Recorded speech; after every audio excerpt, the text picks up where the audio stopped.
Welcome to the deep dive. Hope you're doing well today. Hello. Great to be here. So today we're getting into something pretty significant, big changes to the UK's work visa system that kicked in, what, June 2025? That's right. A major overhaul. Hmm. It's definitely reshaping things for employers and, anyone looking to work in the UK.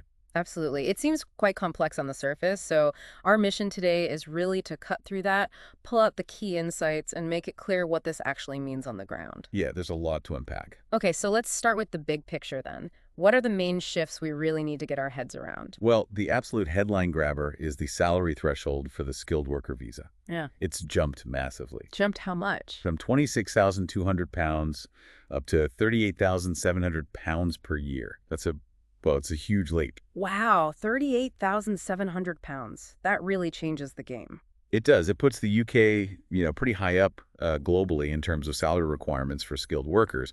Signals a clear focus on higher paid roles. And what about the shortage occupation lists? I know they used to have lower thresholds. They still do, but even that's gone up. Yeah. It's now £25,000 for roles on that list. Think specific healthcare jobs, for example. Still lower than the main threshold, but still an increase. Okay. So higher salaries across the board, essentially. What else? Visa application fees? Yeah. They've seen a general bump too, maybe 5 to 10%, depending on the visa type. Adds up, Another cost factor. And a big one for employers, much stricter sponsorship compliance. They're talking more rigorous audits, more reporting, basically more scrutiny on companies bringing people in. Right. So more hurdles for businesses sponsoring workers? That sounds like it could be quite demanding. It certainly adds administrative burden, yeah, and potential risk if they don't get it right. Now, you mentioned skilled workers, but I heard something about a youth mobility scheme being discussed with the EU. Ah, yes, that's a really interesting potential development. It's separate from the skilled worker route. The idea, currently under negotiation, is to allow EU nationals aged 18 to 30 to come and work for up to 12 months without needing sponsorship. Okay, so that would be a completely different pathway, potentially easier for younger people. Exactly. A different channel, potentially more accessible for that age group, maybe for different kinds of jobs too, like seasonal work or gap year experiences. But it's still being negotiated, so we'll have to see how that plays out. Got it. So let's talk impact. With these higher salaries and stricter rules, who's feeling the pinch most? How does this play out in different sectors? It really varies. Sectors like hospitality and retail, they're likely to find it very challenging. Because of the salary levels. Precisely. Many roles in those areas just don't pay £38,700.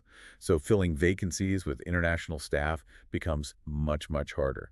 Think about your local restaurant or shop sponsoring someone becomes a huge financial commitment. Yeah, I can see that. What about healthcare? Many roles are on the shortage list, right? They are, which helps with the salary threshold being lower, £25,000. But they still face increased salary expectations generally, and the stricter compliance rules apply to them too. So it's not entirely smooth sailing even there. In tech, usually high salaries there. Generally, yes. Most tech roles will meet the new £38,700 threshold. The challenge might be more for, say, startups trying to bring in more junior or entry-level international talent. That could get trickier and more expensive. Okay, so for employers, the advice seems to be adjust pay where possible, really focus on compliance, and maybe look closer to home. Definitely. Reviewing salary offers is step one. Ensuring compliance processes are watertight is crucial. And yes, absolutely, investing in training and developing domestic talent becomes even more important strategically. It might be more cost-effective now for certain roles. Makes sense. Now let's flip it. What about the individual, someone hoping to move to the UK for work? What's their reality now? Well, the absolute must-have is that job offer meeting the relevant salary threshold. That's the gatekeeper now for many rates. Non-negotiable. Pretty much. They also need to budget for those higher visa fees we mentioned. And realistically, opportunities in sectors like hospitality or retail that traditionally relied on overseas workers might be, well, significantly reduced. So fewer options in some areas. Potentially, yes. Although, that youth mobility scheme, if it happens, could open up a completely different set of opportunities for younger EU citizens. Right, that's the wild card. So, advice for applicants. Research, research, research. Understand the specific salary and requirements for your target role and sector. Prepare financially. Save up more than you think you'll need. And honestly, consider getting professional immigration advice. It's complex. Good advice. Stepping back a bit, why is the government doing this now? What's the driving force behind these pretty drastic changes? Look, the stated goals are primarily about reducing overall net migration figures. That's been a long-standing political objective. Right. Tied to that is encouraging employers to hire and train domestically first.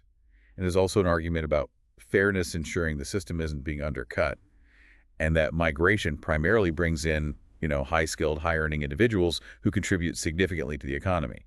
The stricter compliance fits into that too. So it's a push towards a more selective, perhaps premium immigration system. You could certainly frame it that way. Higher barriers to entry, focused on specific economic contributions. And looking forward, are these rules locked in, or could we see tweaks? What's on the horizon? Well, governments always monitor the economic impact of these policies. So you might see adjustments down the line if certain sectors face critical shortages, for example. They'll be watching the data closely. So ongoing monitoring. Yes, and the outcome of those youth mobility talks with the EU will be a big factor. International agreements always play a role. It's never static.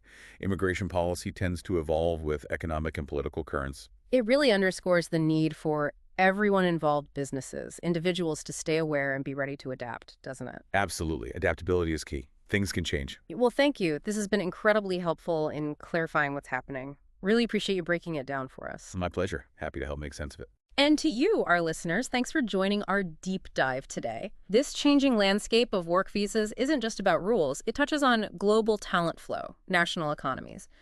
Maybe it prompts us to think about how we value different kinds of work and how much we invest in skills right here at home. Something to ponder. Definitely food for thought. Indeed. Until next time, stay informed, stay curious, and take care. Goodbye, all.